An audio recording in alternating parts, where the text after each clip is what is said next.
Bueno, ahora sí, entonces, bienvenidos a este diálogo, a este momento de encuentro alrededor del capítulo 12 de la Bhagavad Gita. Es un capítulo que permite como condensar muchas de las cosas, presenta uno de los núcleos centrales, que es lo que se llama el Bhakti Yoga. El capítulo se llama Bhakti Yoga, y, y continúa, se hila dentro de ese diálogo que se viene tejiendo desde el primer capítulo, ¿cierto? Ese diálogo entre Arjuna y Krishna, ese diálogo entre la voluntad y la conciencia. Y acá, digamos que suceden varias cosas, es un capítulo bien cortico. Digamos que todo el concepto de la acción devocional ha estado presentado desde mucho antes, pero acá se presentan varios elementos, ¿cierto? Uno es que desde el lado, digamos, de Arjuna, Arjuna pregunta como, bueno, pues ya que sé todas tus manifestaciones, ¿cierto? Ya que te puedo ver en todas tus formas múltiples y cósmicas, eh, ¿cómo se reconoce a aquel sujeto, ¿cierto? Aquel devoto que es amado por ti, ¿cierto? ¿Cuál es el sujeto que es amado por el Supremo?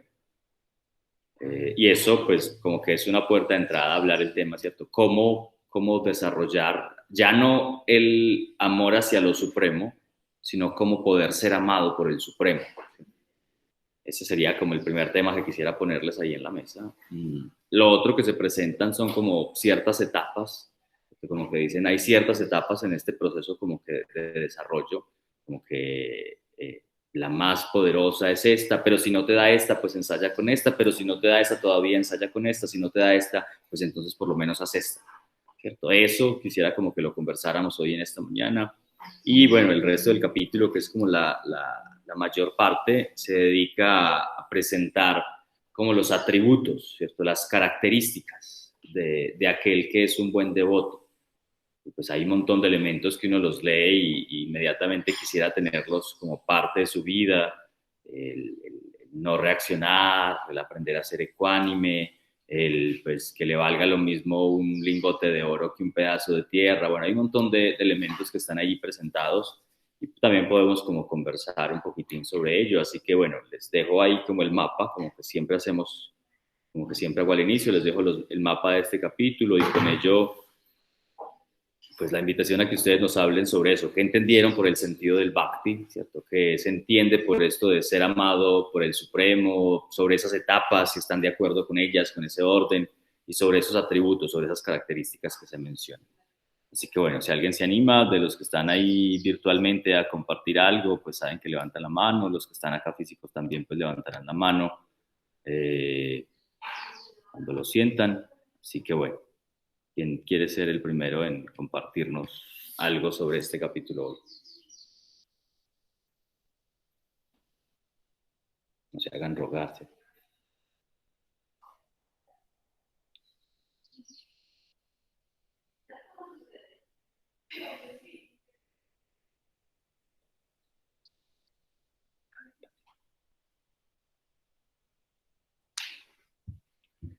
A ver, ¿quién se anima a romper el hielo? No está Claudia, que era de las que siempre hablaba al inicio. ¿Cómo? Bueno, acá van a hablar.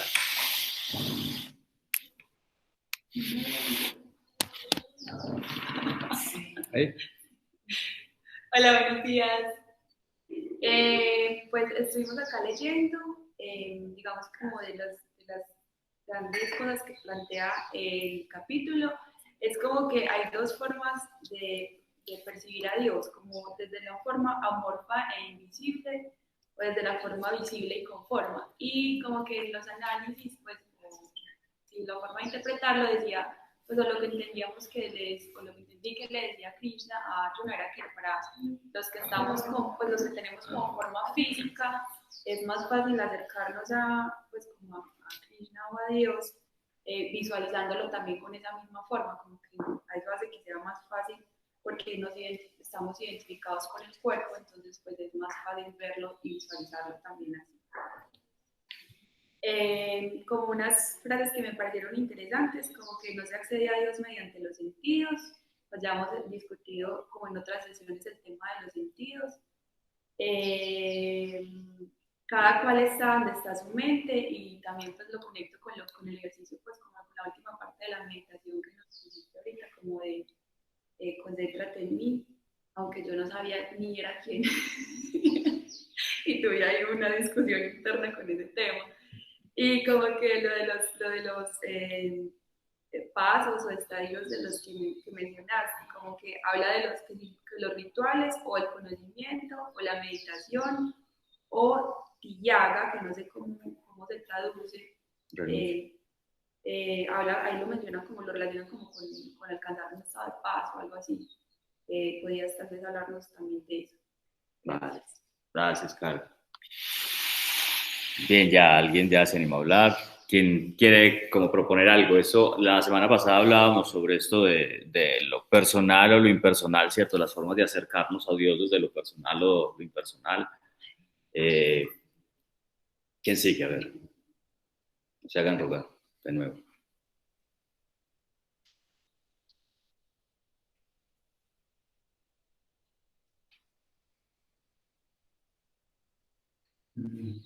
Yo. Hay dos manos acá físicas, a ver cómo apunta esta cámara hacia allá. Dale, Sebas, dale, habla. Bueno, no, que primero las almas devotas van al cielo. Las de zapatos y descalzos también. Pues no, o sea, realmente pues, lo que me acuerdo de ese capítulo es que lo curioso, digamos, del camino Sivakti es que hay, o sea, hay una dirección, por decir así, más rápida para llegar a conocer la intención divina pues, que hay en cada quien, o la divinidad, digamos. Pero a pesar de ser como la línea más directa o más rápida, digamos, no es una línea recta con un camino trazado para cada quien, sino que se va disponiendo según la propia, según digamos, el propio disposición o apertura de la persona a recibir eso. ¿Sí? Entonces, en sí es como, digamos que un amor desproporcionado, en el sentido que el amor que sube es mucho menor al amor que baja, poniéndolo en que si hay o ser o conciencia colectiva superior, pues siempre va a ser mayor el colectivo a la individualidad. Y de hecho, pues como que arrojándose justamente a esa individualidad, pues se acrecienta, por decir así, ese amor al conjunto, pues como esa llamita propia empieza a iluminar mucho más esa hoguera enorme, pues que somos todos. Gracias, Sebas. Bien, por acá también levantaron otra mano. Ahí va Lili. Sí, está apuntando a la inicial. Hola a todos, muy buenos días. Bueno, en ese capítulo nos hablan mucho como de la visión personal e impersonal, de percibir a la divinidad. Y bueno, Esteban nos ha como inspirado mucho en ofrendar nuestros actos, nuestros pensamientos, como todo lo que hacemos en el día a día. Y esa es una forma impersonal de percibir, estar en contacto con esa divinidad, ¿cierto? Y me he identificado mucho con esa forma, que no es algo como, sí, con forma, algo tangible, sino es la esencia que somos todos, y desde ahí llegar como a esa sensación de unidad, que no soy yo el centro del mundo, sino que estoy ofrendando, entonces estoy abrazando a todos cuando hago este tipo de ofrendas. Pero también leímos un poquito de otra versión del Bhagavad Gita, de los Hare Krishnas, y hacía mucho énfasis en que el mejor camino era como esa forma personal, de adorar a una deidad. Entonces me gustaría que nos hablaras como un poquito de esa otra visión. Muchas gracias. Gracias. Hay otra cosa que hablábamos ayer y era que en esa versión también hablaba sobre apegarse. Sí. Apegarse a la divinidad. Apegarse a la divinidad, entonces discutíamos si se habla del desapego, entonces cómo hay que apegarse a la divinidad, entonces como esa contradicción ahí. pues a la final lo que dijimos era como, bueno, pues lo que nos ha dicho Esteban es que son como etapas, entonces a lo mejor hay una primera etapa en la que pues te desapegas de lo mundano, te apegas a lo sutil y a lo divino, y llegar a un estado en el que ya pues te logras desapegar de todo. Pero igual quedamos como con esa inquietud porque en esa versión hace el llamado a eso. Qué bueno. Bueno, y también una partecita que leímos que decía, cuando ofrendas a lo impersonal, terminas viendo la divinidad en todos. Entonces me quedó como mucho eso. Vale, gracias. Bueno, miren, los presenciales están muy activos, son ahora. ¿Virtuales quieren decir algo? ¿Se sienten achicopalados? Ok.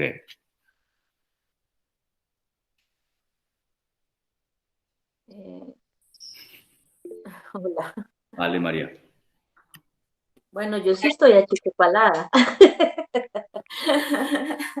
Me parece muy rico que estén reunidos, que estés ahí acompañado. Este capítulo me parecía como que él mismo era el resumen de sí mismo porque tiene todo, ¿no?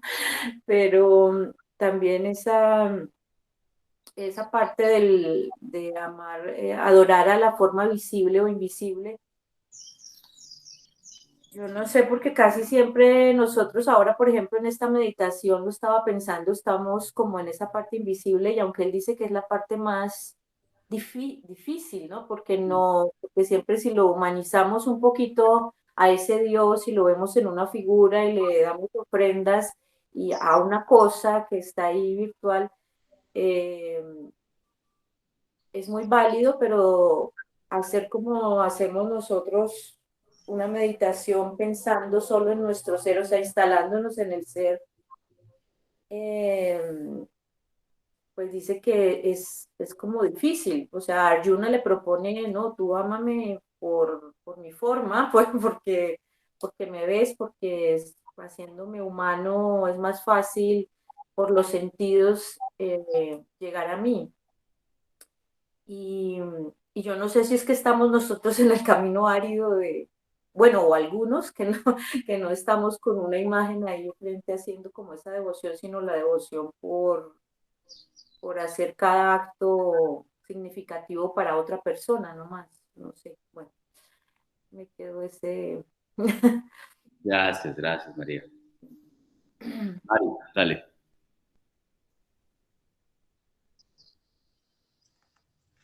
Bueno, muy buenos días. Qué rico todo ese grupo allá reunido. Me hubiera encantado estar con ustedes, pero bueno, como la Jiri Mahasaya, contadora y con obligaciones.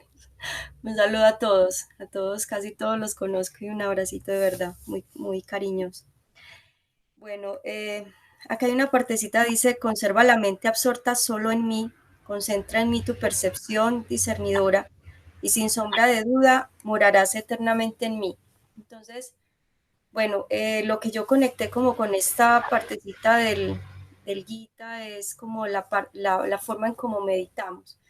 Me acuerdo que mis primeros pasos sobre la meditación, pues nos contaban de que habían mantras que eran nirguna y mantras que eran saguna, ¿cierto? Los sagunas son los que están como enfocados y los que nombran a ciertas energías. Yo lo asocio más como energías con sus respectivas características o dioses de pronto como para aquellos que lo necesitan sentir así. Y los nirguna son los que mantras como el Om y el Soham, que no tienen, o sea, no se asocian a nada. Recuerdo mucho que los nirguna, como el Om o el Soham, eran más difíciles de trabajar porque no hay como algo como que la mente pueda percibir como algo físico para poderlos practicar. Finalmente todos van enfocados a la meditación, ¿cierto? Entonces cuando en el Gita habla como de, bueno, el centro de la meditación, la conexión o el poder percibir como eso eterno, eso inconmensurable, pues aquello que entendemos como el todo, hay muchos caminos, ¿cierto? Y el camino depende de la persona. Entonces, siempre es como ese fin o sea, la herramienta principal es la meditación y dependiendo de cómo soy y cómo logro yo conectarme, entonces utilizaré uno u otro. Y pues el nirguna efectivamente, según los maestros, es mucho más teso, pues porque no hay una asociación directa a algo, sino que es como etéreo. Y mientras más etéreo es un poco más exigente. Y pues se va dando, creo yo, se va caminando como en la medida que vamos entrando en estos, digámoslo otra vez, caminos. Entonces, uno como que va caminando y al principio quizás el rechazo total, pues como a todo, como esto tan raro. Después se va como conectando un poco a través del Bhakti. El Bhakti es como muy, pues para quienes como que tienen algo de conexión desde el corazón es un poco más fácil porque te va como que te va trayendo, te va como agarrando. Entonces de ahí como que las deidades y todo esto. Y creo que uno va avanzando un poquito más cada día y llegará a un punto en que el Soham y el Om va a ser tan intenso y tan llamativo para uno que tiene uno la posibilidad como de acercarse o seguir ese camino con algo mucho más sutil. Entonces, de pronto lo que me queda a mí es como, efectivamente hay muchos caminos dependiendo del paso o el punto donde estoy yo en él y pues están las herramientas para eso y pues el Bhakti es uno de los caminos. Y ahí viene una pregunta para ti, Esteban, y es que hace 8 días tú dijiste que pues nosotros hemos aprendido 4 caminos según como vino uno de los maestros a enseñarlo. ¿Cuáles son esa variedad de caminos que hay de yoga? Que no es solamente el Bhakti Yoga, el Karma Yoga, el Jnana Yoga y el Raya Yoga, sino que hay muchos más. Pues quisiera como mirar un poquito ese, porque dijeron 4 y cuántos podrían ser más, son muchísimos. Gracias. Vale, gracias Mari por tirar una pregunta ahí. Bien, ¿quién más? ¿Quién más se anima a decir algo? Hay mucha tela para cortar. El concepto del bhakti a veces puede ser como el enredo, ¿cierto? Mucha gente cuando se acerca como a ese lado devocional es lo que más fricción le genera, sobre todo cuando llega como el yoga occidente y van a una clase, a una práctica y le ponen unos diosesitos ahí, unos muñequitos y hay que le ponen una vela y le echan el incienso y los visten y les hacen una ceremonia y como que eso como que termina espantando a la mitad de la gente. Mm, pero también es como el otro lado, pues hay gente que resuena mucho con eso, como que tiene, y a veces lo que pasa como que desmontan una tradición devocional, ya la tienen súper instalada, digamos, la tradición cristiana, y pues como tienen ciertos conflictos en la tradición, a veces como que simplemente la quitan y ponen otra, ¿cierto? Y les es más fácil, simplemente reemplazan a los santos y a la Virgen, los reemplazan por todas esas estructuras, digamos, de los dioses o las divinidades que se tienen en la India. Entonces, como que está ese lado, ¿cierto? Que el Bhakti a veces puede generar como mucha fricción desde ese ángulo en el que se presenta.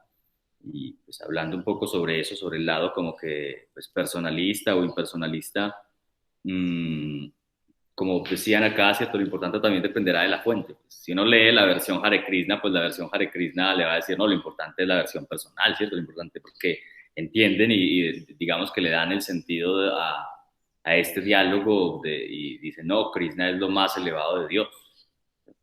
Y esa es la interpretación que hacen del texto. Pero cuando uno lee como, digamos, otras tradiciones un poco más desde corte filosófico, de corte práctico, ellos te van a decir otra cosa. Te van a decir, no, pues la práctica es lo que te conduce a, ¿cierto? Y la práctica es rendirte al Supremo independientemente de la forma. Entonces, como que eso, pues sí, dependerá de los ángulos de los que se mire. Y también pasa, esa parte como que les decía de la resistencia, también pasa que el bhakti es como el camino de la dulzura. Es el camino donde uno se da cuenta que no está solo. Esto es el camino donde uno se da cuenta de que no es solo por el propio esfuerzo de uno que se llegan a las cosas, ¿cierto? Que como que se avanzan en esos estadios, sino que, pues que hay una compañía ahí, hay algo que te guía, hay un impulso que está presente y digamos que te aporta como que dulzura en tu propio pedalear, ¿cierto? Como que no te obliga a que te quedes ahí solo, sola. Y pues mucha gente resuena con ese lado así, súper dulce, súper devocional, súper como entregarse a algo. Y pues para pues como seguir ampliando un poco sobre eso, todo el lado de Bhakti es simplemente como una manifestación de un principio que se llama el Isvara Pranidhana, ¿cierto?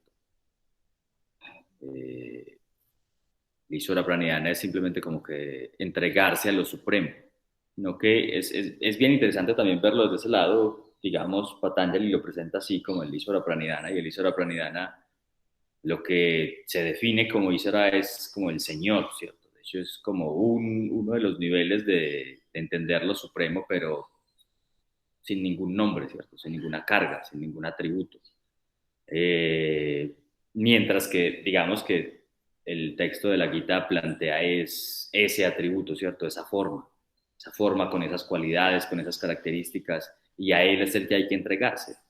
Y con esto, pues va a la pregunta o a lo que hicimos como en la práctica final, lo que decía, como deposita tu mente en mí, ¿cierto? Deposita todas tus percepciones en mí, disuélvete, entrégate a mí.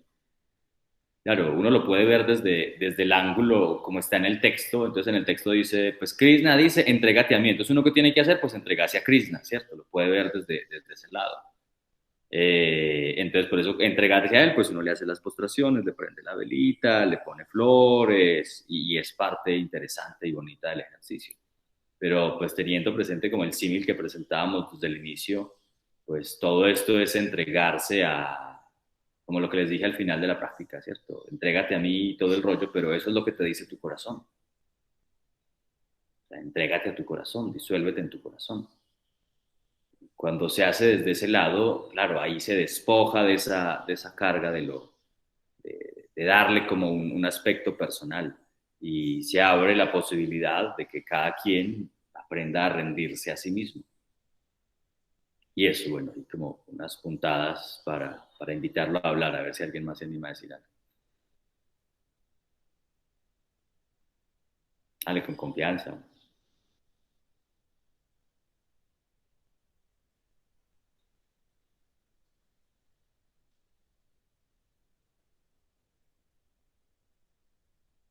Sobre lo que les decía Sebas habló un poquito de eso, de cómo ser amado por Dios, ¿cierto? O sea, como que claro, uno puede amar al Supremo, pero bueno, cómo hacerse uno amar del Supremo, que era parte de lo que se enunciaba. Y de cómo entienden esas etapas, ¿cierto? Como que hay una etapa, dice, como lo más sencillo, como que si usted, lo mínimo que puede hacer es renunciar a los frutos de los actos, ¿cierto? O sea, primero despójese de las expectativas. Si ya logró como que despojarse de las expectativas, por lo menos dedique sus obras a algo más grande que usted mismo. Y si pues ya logró hacer eso, lo siguiente que puede hacer es como consagrarse a la práctica de la meditación, o ser disciplinado con la práctica de meditación. Y si ya logró consagrarse a la práctica de la meditación, como que ahí sí, disuélvete en mí, ¿cierto? Como que entrégate al flujo de la vida, ríndete a tu propio corazón. Ese es como el estadio más supremo. Entonces, pues, ¿qué podemos decir de esos 4 niveles? Y con eso, ¿cierto? Como ese último del ríndete en mí ha dado como a entender de que el bhakti es como el camino corto, ¿cierto? Como el camino del atajo, no es sino rendirse y ya. Pero desde otro lado se puede entender como que ese lado del bhakti es el fruto de todos los otros. Cuando yo ya aprendí a despojarme de las expectativas y de los frutos, cuando yo ya aprendí a, digamos que hacer mis acciones no solo por mí mismo, entonces ya renuncié a mi pequeño yo, y cuando pues me consagré a la práctica y cultivé la disciplina, pues ahí puedo como que entregarme, pero no entregarme desde ese ángulo así personal, sino entregarme desde este ángulo como mucho más interno. Así que bueno, pues les dejo ahí más reflexiones para que alguien se anime a decir algo. Va por acá. Es que yo siento mucha fricción con ese tema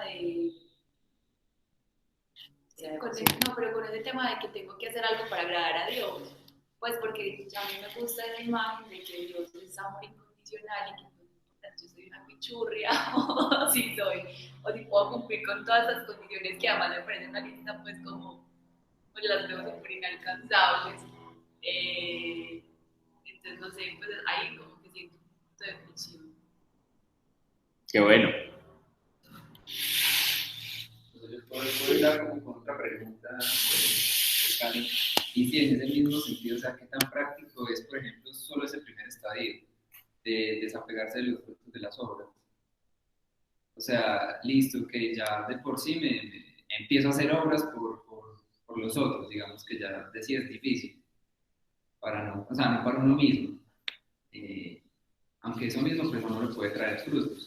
Pero a pesar de todo, que sea todo en función de eso, o sea, qué tan práctico es, qué tan sí, Bueno, fácil, yo digamos. sí quiero...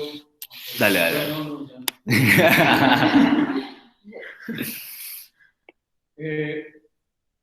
Pues ahorita, ¿quién fue que dijo? Mm, Alguien habló acerca de los mantras, ¿cierto? ¿Quién fue? Mario. Mario fue, sí. Y pues, de una manera yo lo veo algo similar, ¿cierto? Porque lo que permite de alguna manera el, el mantra, desde lo más profundo, es tratar de conectarse y de enfocar tanto tu mente en algo que lo que hace es disolver todo apego a los resultados, a cualquier cosa, obviamente a través de los sentidos, que finalmente, pues, mm, finalmente lo que tenemos en nuestra mente es una ilusión relacionada a lo que hemos aprendido a través de los sentidos. Entonces, si hay esa conexión, esa devoción con algo que está allá, de alguna manera, pues, como intrínsecamente lo que va a hacer es precisamente, creo que ayudarte a conectar con eso más supremo. Pues, independiente de lo que sea, no le pongas etiquetas ni nada, porque precisamente en el momento que le llamas Bhakti, Dios, lo que sea, ya estás generando un apego con eso. Lo siento de esa manera. Entonces, simplemente es como que poderse conectar con esa energía más suprema y que de alguna manera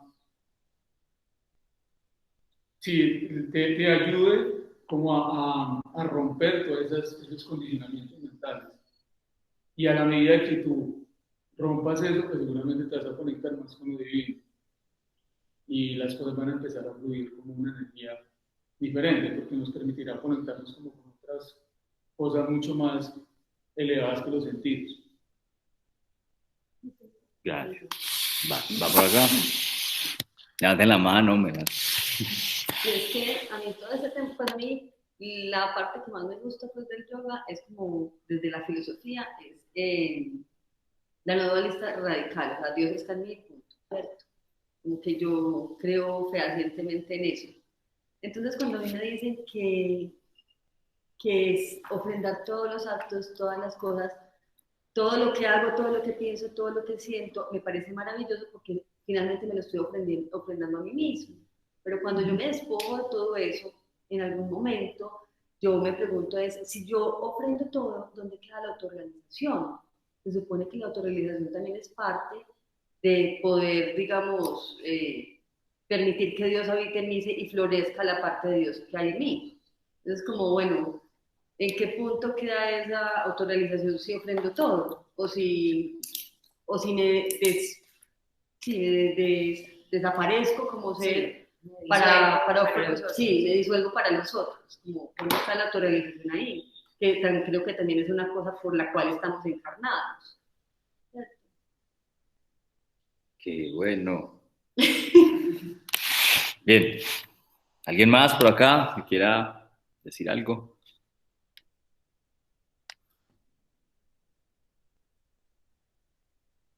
Pues sí tiene muchas preguntas. Bien. Pues bastantes elementos. Creo que ahora el diálogo se pone un poco más nutrido. Primero, pues sí, como que primero hablar, no sé ni por dónde, espera. Bien. Todo esto, digamos que todo este linaje o esta perspectiva desde la devoción, como que sí, puede abrir ese camino, como lo mencionaba ahorita Carol, de fricción. Porque Y también, como lo decía Manuela, o sea, puede ser muy complejo porque pues, si yo todo lo tengo que dar, pues ¿dónde quedo yo? ¿O cómo puedo hacer yo algo para ser amado por Dios? Pero si yo me quedo como con esa frase o con esas frases, pues uno como que termina diciéndose como no, entonces eso no es, pues sí, pues si es así, si tengo que dar todo y no me puedo quedar con nada, pues entonces ¿para qué, cómo me voy a realizar? Pues tengo que hacer un montón de cosas para que Dios me ame, pues entonces pues qué pereza ese Dios, mejor me busco otro que sí me ame sin tantas condiciones. Pero con eso como que me gusta presentar algo y es, claro, acá se menciona ese sentido como del ser amado por Dios. Eh, y puede verse, ¿cierto? Como si cumplo tal y tal cosa, pues Dios me va a amar, ¿cierto? Y aquel que hace tal cosa, pues es más amado por mí, como se menciona en el texto.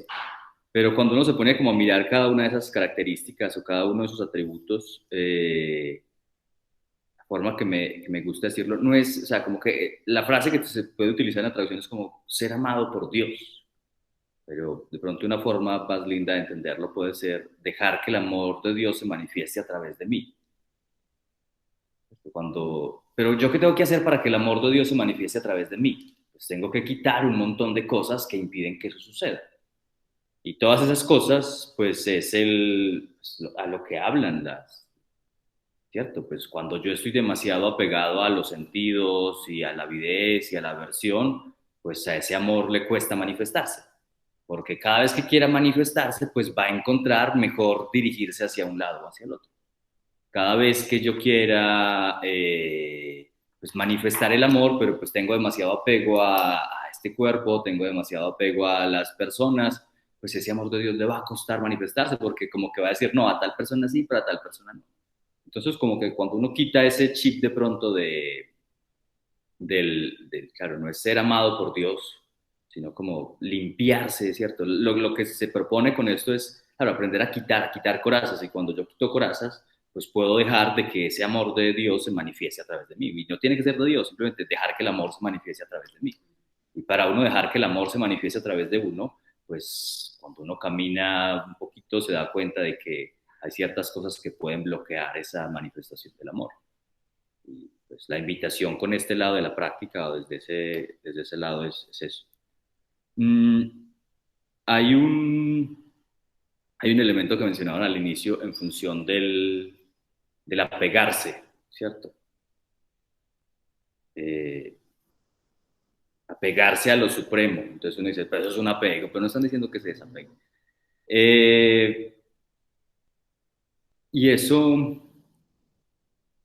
digamos, dentro de esas tradiciones se enseña a veces como buscar cada vez estructuras más sutiles que me den apoyo.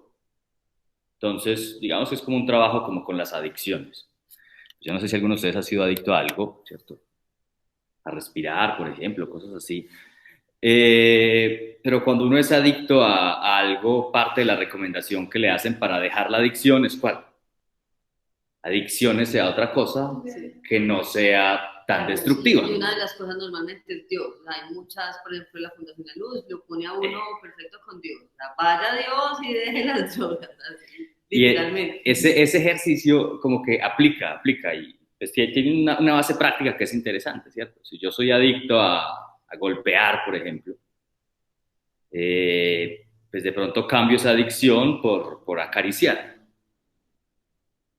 Claro, la caricia es más sutil que el golpe y pues genera menos daño.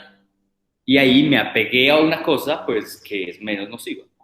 Y lo mismo pasa con esto, como que es lo que dicen, bueno, pues desarrolle apego pues a lo supremo, desarrolle apego a los atributos o a las cualidades de lo supremo.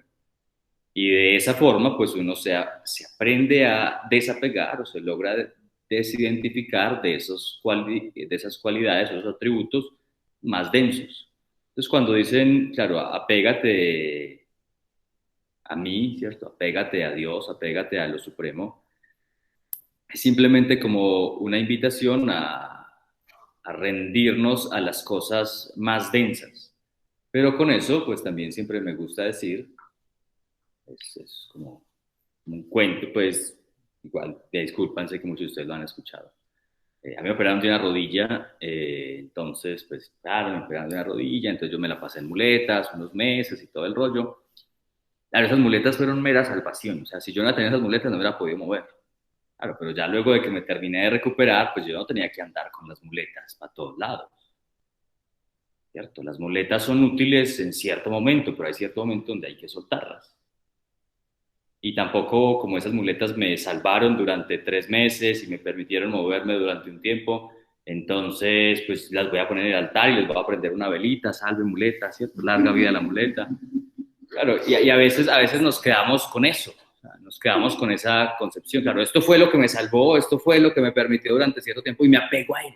Pero toda cosa a la que me apego llega un momento donde hay que soltarla. Y por más interesante que haya sido, por más poderosa, por más liberadora que haya sido esa muleta para poderme mover durante un tiempo, pues no me voy a quedar con ella. Hay un momento donde hay que, claro, puede que la muleta, tal y como les decía, como que una adicción más sutil me ayude a liberarme de una adicción más densa, pero hay un momento donde incluso esas adicciones sutiles, en este caso como esas adicciones hacia pues, la idea de la divinidad y cosas de esas, pues hay que soltarlas. Y eso es como una invitación desde este lado. Y hace 8 días hablábamos un poco de eso, a veces como que en este aspecto como de la visión suprema, pues terminamos como que más que dejándonos permear por ese aprendizaje, por esa visión, por esa experiencia mística, pues terminamos es como rindiéndole culto a aquello que nos lleva a esa experiencia. Y lo mismo pasa con esto, ¿cierto? Como que, sí, terminamos poniendo la muleta en el altar. Eso como para considerar. Hay eso, pues, bueno, que se animen a decir algo. Hay como otro par de elementos que se conjugan, ¿cierto? Que es bueno como dilucidar en este momento y está esto de lo personal o de lo impersonal, ¿cierto? Y va hacia algo. Como que parte del trabajo en yoga, como que parte del trabajo inicial en yoga es aprender a unificar el yo. ¿Por qué? Porque usualmente pues nuestro yo se la pasa súper partido. Pues, pensamos una cosa, sentimos otra cosa, hacemos otra cosa. Y es como que el primer nivel es como que aprender a unificar el yo. ¿Cierto? Y esa etapa de unificar el yo nos puede acercar a prácticas que nos ayuden a reafirmar el yo. Y ahí es donde, como lo mencionaba María ahorita, como que los mantras personalistas o este aspecto como de la devoción personal, pues tiene un sentido importante. Claro, si yo estoy como que reconfigurándome a mí mismo, pues lo que puedo hacer es utilizar como esa misma imagen de mí mismo como una referencia y como una guía para hacer las cosas. Pero el siguiente etapa, ya cuando como que uno ha reconfigurado su yo, ha unificado, ¿cierto? Ya no está dividido, pues la siguiente etapa es disolver. Claro. Y cuando uno disuelve el yo, no queda en el estado inicial donde empezó, ¿cierto? Porque es que al principio no había un yo, habían muchos yoes y había una división y una pelea, una pugna interna entre ellos. Mientras que claro, el gran estado es aprender a disolverse, ¿cierto? Aprender a volver a la fuente. Entonces, como que viene el ejercicio, ya se me ocurrió una cosa, como que estoy acá, un montón de yo's divididos. ¿Qué hago? Como que juego a integrarlos, a unificarlos. Luego, ¿qué hago? Luego juego o, digamos, experimento la posibilidad de disolverlo, de difuminarlo.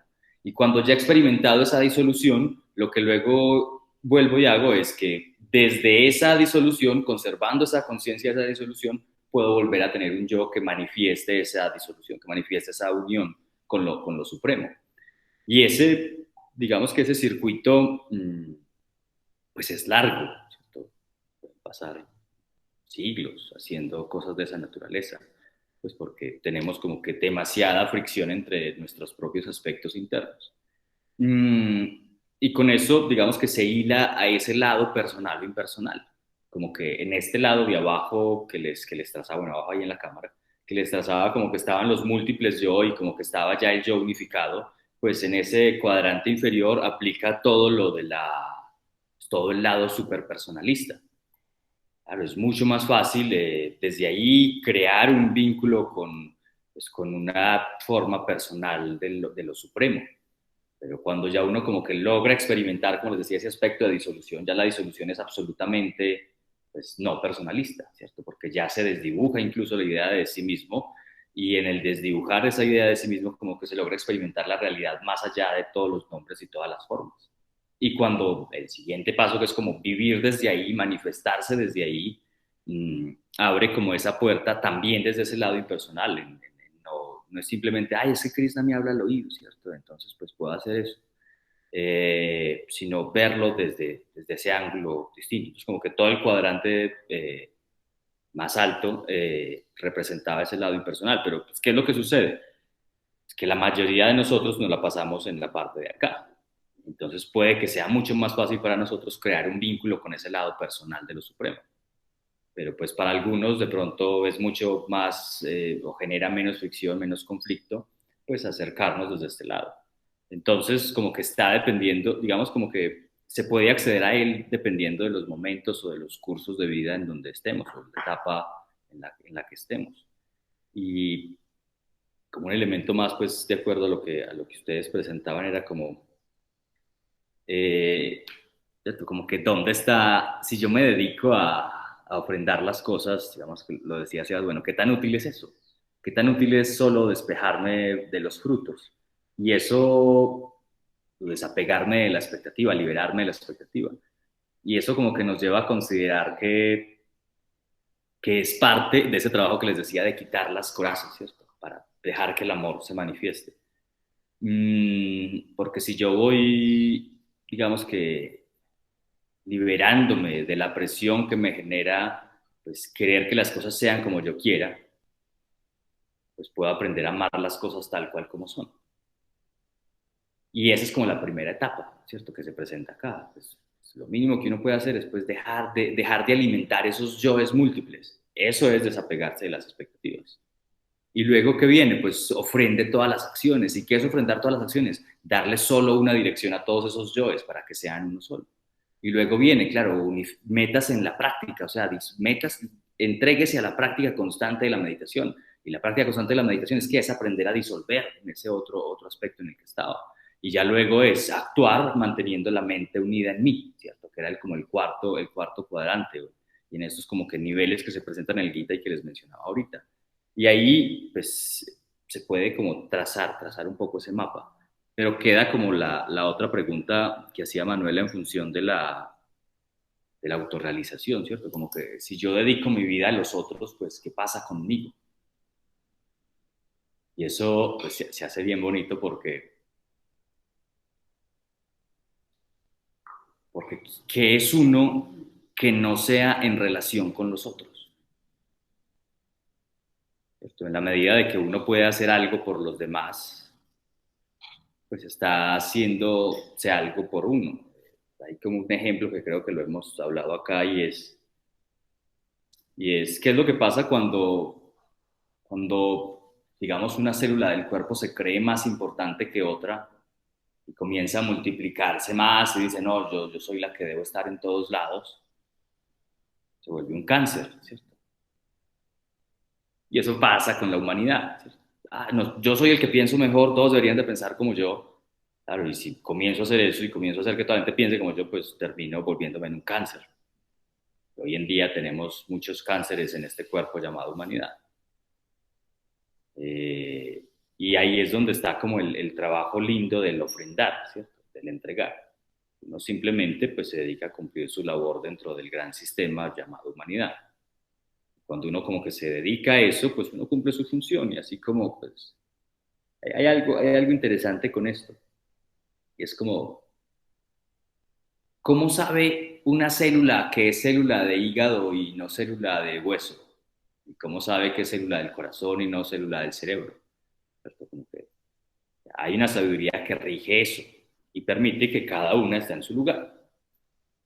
Y lo que hacemos, digamos, con la práctica es aprender a reconectarnos con esa sabiduría para saber cuál es nuestro lugar, ¿cierto? Pero no nuestro lugar de la ideología, ¿cierto? Como que es que yo quiero, es que a mí me va mejor allá, no, es que yo, claro, y termina uno a veces metiéndose muchas carretas para creerse donde se siente más útil, pero cuando uno como que pues, puede de verdad saber, ¿cierto? Y es un saber interno, es un saber como que no deja cabida a las dudas. Cuando uno sabe desde ahí, pues sabe cuál es su lugar y actúa para la humanidad, para ese colectivo desde su lugar. Y ahora, pues ya respondiendo como que puntualmente la pregunta como dónde queda la autorrealización, diría en este ejemplo pues de las células, pues la autorrealización es cuando la célula de un individuo humano aprende a conectarse con su propia sabiduría para estar en función del todo. A veces como que lo hacemos por el otro lado, ¿cierto? Como que nos dedicamos a estar en función del todo y cuando estamos en función del todo, sirviendo, ayudando, ahí encontramos nuestro lugar. Es una forma viable, ¿cierto? Desde entender cómo me relaciono yo con los otros, con las otras cosas, pues puedo encontrar mi punto. Pero pues digamos que desde ese otro lado es un poco más interno y es como encuentra su lugar y luego que encuentra su lugar empieza a servir desde él. Que ambos son caminos que pueden ser interesantes y válidos a considerar, pero, pero vale entender eso, porque a veces como que cuando nos sacrificamos pues por todos, ¿cierto? Y hacemos todo porque todos estén bien, pues nos olvidamos de nosotros. Y es importante, pues, si nosotros somos los que pues, les damos a todos, pues sacar un momento para recargarnos nosotros. Si nuestra función como seres humanos es ser relacionales, pues tenemos que estar en las mejores condiciones para ofrecer las mejores relaciones posibles. Porque si no estamos bien, pues la relación que creamos, el vínculo que creamos, pues no va a estar pues, apoyado en algo estable, ¿cierto? Va a estar apoyado en nuestro propio dolor, en las cosas que no hemos tramitado. Así que bueno, eso era creo que lo que quería decir, lo que había apuntado acá, dependiendo de lo que ustedes dijeron. Si alguien más se anima a decir, compartir algo, aprovechar estos últimos minutos, se le agradece. ¿Tienen dudas?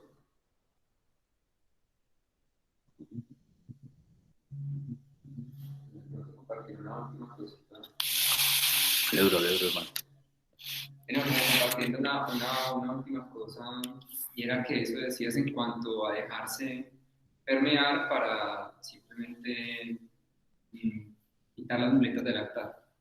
Entonces es como que, o sea, sí, llegar a dilucidar o llegar a extenderse mucho justamente en este tema y más como, digamos, como lo explicas, lo haces, es muy esclarecedor, pero como que al fin y al cabo hay una serie de paradojas tan grandes, ¿sí? Como por ejemplo esto de apegarse a la divinidad o en la expresión del amor incondicional, digamos, del amor que viene desde abajo, pues uno se tiene que quitar un montón de cosas para que entre, o cosas así, pues como que en este tema se vuelven eso, paradójicas de por sí. Entonces como que al final creo que simplemente queda el entregarse y ya, a pesar de lo que uno pueda expresar o hacer o demás, simplemente ayer, como la práctica de ayer, ofrendar. Vale, gracias. Bien, ¿cuántas manos levantadas hay? No, ninguna. Yo quiero decir algo. Yo cuando era muy pequeña, yo tengo como ese recuerdo de que yo hablaba mucho con Dios. Yo nací en una familia pues, católica, pero a través de mi papá es como ese catolicismo como lo hacía Jesús. Como yo les contaba ayer que de mi papá pues he aprendido como toda esa vocación de servicio, de preocuparse por el otro. Entonces, pues me parece bacano la forma como de pronto ese catolicismo llegó a mí. Entonces yo pequeña hablaba mucho con Dios, pero así como un amigo, pues como que, ay, no, en el colegio, como así, ¿cierto? Entonces, ya después de un tiempo ya eso se frenó, pero cuando entré a este proceso, entonces era como bueno, no, Dios no, porque ya no me gusta llamarlo Dios. Yo, bueno, entonces, ¿qué? Padre, no, es como muy machista, pues como, no sé, como que, bueno, me conectaba mucho pues como con la madre, padre y madre, y hace un tiempo para acá como con el gran espíritu, que es como que siento como que lo abarca todo. Y también llegué a un momento como de fricción, porque pues siempre nos han enseñado pues como que está arriba, ¿cierto? Como que arriba. Y yo era como, pues, pucha, como comunicarme con ese gran espíritu como lo hacía pequeña, que me dificultaba, como gran espíritu y tal cosa, pues porque siento como que ya no es de hablar, sino como de dejar como que entre. De pronto en algunas situaciones que sí estoy como muy agobiada, sí soy como que, uy, dame paz, pues como cosas así. Pero entonces es entender que está en mí, pues a mí eso fue como una liberación. Y ahora la práctica que hicimos al final, que era pues llevar la razón, así lo entiendo yo, como que trabaje para mi corazón y no al contrario. Entonces ahí yo asociaba como que trabaje para mi corazón y en mi corazón está esa fuente divina, o sea, como que, como lo dice Man, como que está en mí y ya de ahí estar en mí, yo sé que conectándome conmigo ya me conecto como con ese gran espíritu o con esa fuente suprema. Pues porque es como esa fricción de ver que está afuera o de que, pues, que es algo externo a mí, ¿no? Entonces yo decidí, y creo que ha sido pues como empezar a decidir como, no lo que me dicen, sino como lo que yo siento. Entonces yo decidí que está en mí. Entonces, para mí ha sido pues como liberador, como un éxtasis también, eso de encontrarme y como esas prácticas que me llevan hacia mí, porque desde ahí es que yo puedo entregarme a los otros. Que es que si que le estoy haciendo que Dios me ame, que el Supremo me ame, pues no sé, pero yo siento que desde acá como que me conecto con todo lo otro. Entonces, pues es como algo que he venido, después no sé si me disolveré, no sé qué, pero en este momento yo me siento pues muy feliz y esa práctica de hoy de acá, de llevar acá, yo era como que, wow, pues. Y pues como para terminar con eso, hay tres cosas que a mí me marcaron mucho, sobre todo del Vipassana, pues como de la línea budista, y es las moradas celestiales, que son finalmente el lugar donde habita el Padre, o donde habito yo, finalmente, que son el amor incondicional, meta, la ecuanimidad y la alegría compartida. Ahí está Dios. Pues no puede estar en otra parte. ¿Y eso dónde sale? Del corazón. No está arriba, no está abajo, no está dentro. Y es una cosa para cultivar dentro. Ahí está Dios. A mí eso me ayudó mucho a resolver esas dudas, como dónde está el punto, la no sé qué, arriba, abajo, como que no. Está dentro y es a partir de esas tres moradas celestiales que uno puede practicar la conexión con Dios. Una puerta. Algo que hice hoy y me pareció muy particular porque anoche yo me acosté y yo era como, gracias por recordarme como que dónde está el amor y qué es el amor, ¿cierto? Y ahorita dijiste como algo así, como sobre el amor y yo era como que, pues pucha, yo ayer me sentía como, pues pucha, ¿qué es este amor tan grande que siento acá, ¿cierto? Como, y es que a veces como, ¿cómo se dice? Desdibujamos o enredamos la figura del amor, ¿cierto? Y yo era acá y yo era como, pues, pucha, ¿qué es esto tan bacano que siento acá? Como que me recordaron o me recordé en este lugar como pues lo que es el amor. Me encantó. Yo quiero, pues, como decir una cosa muy breve, y es que, pues, definitivamente en este plano, pues, nosotros estamos, nos rigen las leyes de la naturaleza, ¿cierto? La gravedad, pues, las fuerzas, la inercia, la fricción. Ahorita mencionaron algo de la fricción, pues una cosa muy simple como sucede en cualquier cosa, uno tiene que vencer esa fricción. Pues hay una fricción, pero debe haber una fuerza más poderosa que rompa esa fricción y que es más como que la devoción. Pues, ¿no? Tiene que ser como relacionado a eso que mencionaban ustedes, como de trabajo interno, que rompa esa fricción de pronto de esa fuerza que de pronto no nos permite como entenderlo. Sí. Gracias. Bien, Isa va a hablar, ¿cierto? Por acá que levantó la mano. Dale, Isa, por favor. Sí, hola, buenos días para todos. No, pues quería mencionar una frasecita que pues me toca bastante y también pues tiene que ver con lo que dijo Cristina y la otra compañera.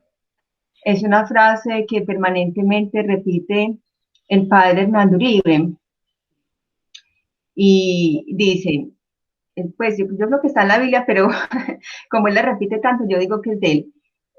Dios en mí y yo en él. Dios y yo somos uno.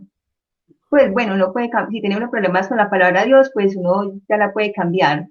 Pero a mí me encanta y yo en verdad yo la repito mucho como Lorita.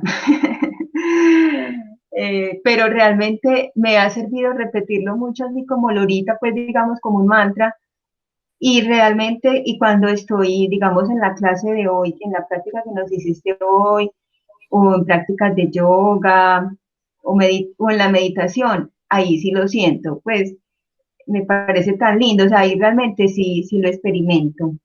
Y entonces él propone que para cultivar como esta unión, partir de que uno sea, él siempre dice que uno debe ser el mejor amigo de uno mismo y permanentemente entonces estarse, que eso implica entonces cultivarse y cultivarse pues en pensamientos, sentimientos, emociones, pues como yo creo que es como en todo lo que siempre hemos propuesto de esa resonancia entre el pensar, el sentir y el hacer. O sea, que eso esté como en coherencia y entonces uno experimenta esa unión con Dios. De todas maneras, pues es algo, como, pues para mí es una inspiración muy alta y me gustó mucho pues todo lo que dijiste ahora para quitar como todos esos yo, esos egos, pues que es una tarea permanente. Entonces, no, pues quería aportar eso como que me parece pues como muy lindo y bueno, muchas gracias. Gracias. Feliz día. Bueno, para cerrar, entonces, el camino del Bhakti, ¿cierto? El camino devocional es, digamos que la posibilidad de recordar que somos parte de algo más grande.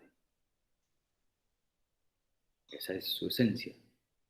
Podemos quedar viendo pues, los nombres y las formas a los que implicamos, pero es simplemente recordar que como individuo, o sea, el camino del Bhakti lo que me permite es lograr la unidad con aquello más grande que mí, y aquello más grande puede ser la humanidad, y aquello más grande puede ser pues, el planeta, aquello más grande puede ser la vida, aquello más grande puede ser el universo. Simplemente recordar eso, rendirme ante eso. Y ya que Isa pues como que presentaba esto del hacer, el sentir y el pensar, y estaba la pregunta de Mari que no ha sido resuelta, de los diferentes tipos, a mí me gusta como clasificar más o explicar más como que los diferentes caminos o tipos de yoga en función de esas tres cosas. Entonces, cuando uno mira el hacer, sentir y el pensar, encuentra que por un lado, está el karma, que es hacer, el bhakti, que es sentir, y el ñaña, que es pensar. Como desde esa visión clásica. Y de hecho el yoga es integrar los tres. Pero pues desde otro lado, desde, digamos, todo el linaje tántrico, lo que se enseña es hatha, que es hacer, ¿cierto? Kundalini, que es sentir, y laya, que es pensar. Y son otra triada que digamos que también se complementa. O sea, la idea es que los tres son parte de lo mismo. Pues uno no puede hacer laya sin kundalini y sin hatha, y no puede hacer, digamos que los unos y los otros, como no puede hacer bhakti sin ñaña y sin karma. Y pues desde el otro lado, desde el, digamos como que el lado de la práctica interna de la meditación, el mismo hacer, sentir y el pensar, se integran desde pues, lo que entendemos como por el dhyana, lo que entendemos como por el kriya y lo que entendemos por el raya. Entonces son como tres herramientas, una basada en cesar los pensamientos, otra basada en aprender a percibir como que esos flujos, esas presencias internas, y la otra dedicada como al enfocar, al direccionar la mente. Pues ahí hay un hacer, ahí hay un sentir y ahí hay un pensar. Entonces, claro, digamos, lo que les decía como del mito de los cuatro caminos es porque es la forma como pues, más popular se ha hecho para entenderla, pero esto puede tener como que muchas más variantes de las que solemos considerar. Pero cuando uno entiende, pues claro, entiende como la matriz humana, pues la matriz humana funciona en relación a esas tres atributos, esas tres cualidades. Y desde ahí se puede como que entender todo el proceso de los diferentes caminos o las diferentes modalidades de yoga que se presentan. Pero bueno, dejando eso ahí, bueno, Isa levantó la mano de nuevo, dale antes de que se acabe la... Sí, Esteban, es que aprovechando lo que acabas de explicar de los caminos, yo me estuve leyendo en este libro la parte inicial, que es como de unas notas aclaratorias, y hablaba como del Kriya Yoga, eh, pues como resaltándolo, como queriendo decir que es como, así como Patanjali, todo el mundo lo respeta y nos quitamos el sombrero porque es un método científico, porque fue muy bien organizado, por los 8 pasos, pues como tan claros que nadie se atreve pues a discutirlo. Aquí en una parte también dice que el Kriya Yoga es como eso, que es el camino científico, sistemático, pues mejor dicho, como que siento que es transversal a todos, como que, no sé, pues me gustaría entonces que hay el Kriya Yoga, entonces como que, gracias. Dale. El asunto es que cada quien va a decir que el suyo es el centro, ¿cierto? Y cada uno tiene unos atributos muy interesantes y muy bonitos y cada uno es la puerta de entrada para los otros. Pero pues también cuando uno lee a cada uno de sus maestros, pues claro, ¿quién escribió eso? Pues alguien que toda su vida practicó eso y se dedicó a enseñar eso y por eso pues lo pone en centro, porque es su centro. O sea, es lo que le permitió a esa persona encontrar su centro y desde ahí compartirlo. Y cuando uno lee también a Prabhupada, pues le va a decir que el Bhakti es el único y el mejor y el más directo. Y cuando uno lee a Aurobindo te va a decir otra cosa. O sea, cada quien pone en el centro pues de aquello de lo que ha cargado su centro. Pero pues siempre como que mi invitación es a tener la mirada más amplia posible, ¿cierto? A poder observar el espectro desde la visión como periférica. Y bueno, pues está eso, pues el libro tiene eso, otros libros tendrán otras formas, dependiendo de los comentarios que tenga pues cada uno de los autores. Por eso como que también la invitación está, pues solo leas en los versos enseñan mucho, los comentarios a veces enredan, pero pues los versos son más claros. Bueno, muchísimas gracias por estar acá. Nos vemos próximo lunes, abordaremos capítulo 13. Ya de aquí en adelante todo se pone más fácil, pero pues puede que se preste a otro tipo de preguntas. Así que espero que se repasen un poco ese capítulo y nos vemos la próxima semana. ¿Listo? Un feliz día para todos. Gracias, feliz día.